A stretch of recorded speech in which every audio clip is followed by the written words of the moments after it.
Banyak pihak-pihak yang mengawasi dirimu. Iya. Moodnya naik turun. Usahakan untuk jangan overthinking. Madam Ara Indonesia.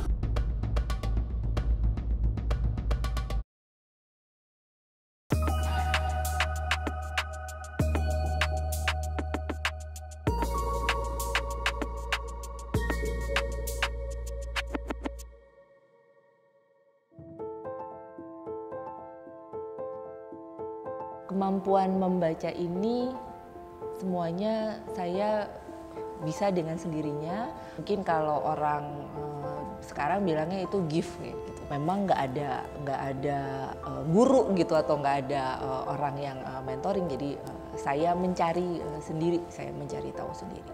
Dan semakin diasah, jadinya semakin tajam. Awalnya itu lewat garis tangan sama tanda tangan. Itu zaman saya SMA.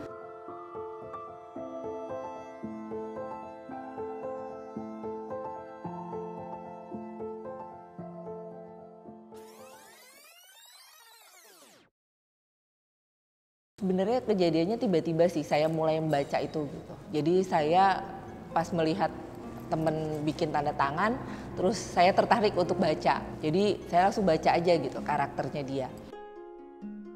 Tapi waktu itu dia responnya adalah menganggapnya ya pantas aja saya tahu karena kita sekelas.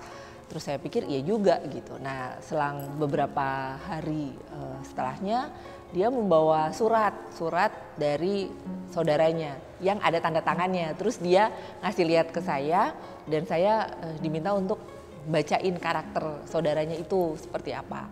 Terus saya bacakan. Nah terus dia baru yang loh kok bener gitu.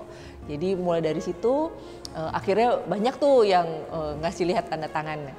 Sampai terus baca garis tangan. Baru setelah beres kuliah saya kerja, saya dikasih tarot. Jadi mulai tahu tarot karena dikasih oleh teman saya. Di 2007 akhirnya saya memutuskan untuk profesional.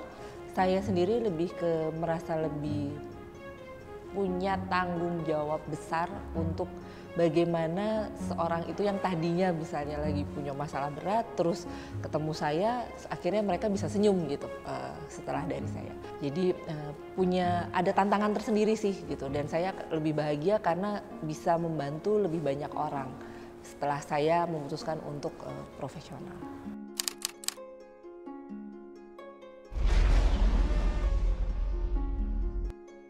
Pencapaian yang menurut saya membanggakan itu di 2011 saat saya mengikuti kompetisi Hololive di Thailand. Jadi itu kompetisi mengenai tanggal lahir seseorang. Dan itu diadakan di Indonesia karena saya menang. Jadi saya mewakili Indonesia untuk berkompetisi di Thailand. Dan waktu di Thailand itu ada 5 negara yang ikut kompetisi. Kita dikasih informasi tentang tanggal lahir seorang dari Mr. Guest. Terus kita dikasih pertanyaan seputar tanggal lahir orang tersebut. Misalnya tahun sekian ada peristiwa apa yang dialami sama dia. Terus tahun sekian itu keuangannya bagaimana. Hobinya dia apa yang membuat dia itu mengalami kemunduran tahun sekian. Jadi hal-hal semacam itu. Kita dikasih telapak tangan misteri guest-nya, terus dikasih pertanyaan dari situ. Kita mendengarkan suara misteri guest, terus dikasih pertanyaan juga dari suaranya itu gitu.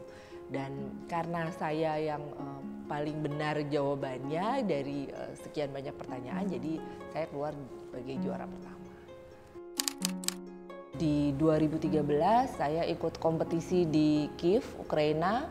Itu International Psychic Challenge. Dari 300-an peserta, saya keluar sebagai juara ke-6. Kita dikasih benda, pena gitu. Terus disuruh megang sebentar, terus disuruh cerita yang punya pena itu siapa, gimana perjalanan hidupnya, sekarang dia jadi apa, terus bagaimana keluarganya. Terus nanti ada lagi case lain, dikasih foto, terus ditanya orang ini masih hidup apa enggak, kalau misalnya sudah enggak meninggalnya bagaimana. Jadi tantangannya karena variatif ya, jadi itu menantang banget. Saya cukup lama, itu 6 bulan saya di Ukraina. Perjalanan sudah 13 tahun gitu, jadi banyak banget yang awalnya klien terus jadi teman gitu ya, terus jadi saudara gitu. Jadi saya melihat perkembangan mereka gitu. Saya akan bahagia atau ikut seneng kalau tadi gitu, istilahnya apa yang mereka inginkan dulu gitu ya, apa yang menjadi kekhawatiran mereka dulu gitu. Nah saat ini mereka istilahnya sudah menikmati hasilnya gitu ya, sudah terlihat perkembangannya ke arah yang lebih baik. Itu buat saya merupakan kepuasan tersendiri. Banyak kejadian itu justru malah mereka yang tadinya skeptis, mereka yang tadinya nggak suka atau nggak percaya gitu ya, terus nemenin temennya nih gitu, jadi temennya yang konsul.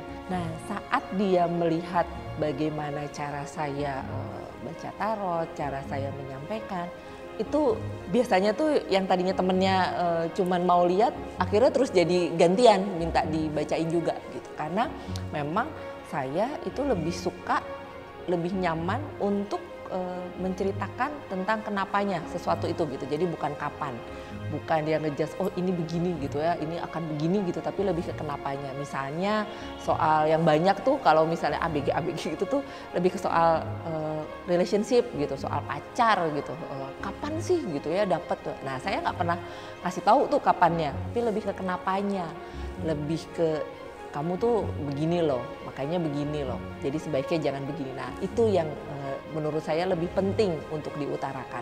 Jadi saya menunjukkan jalan, bukan menentukan jalan. Saya Madam Ara, motivator fortune teller.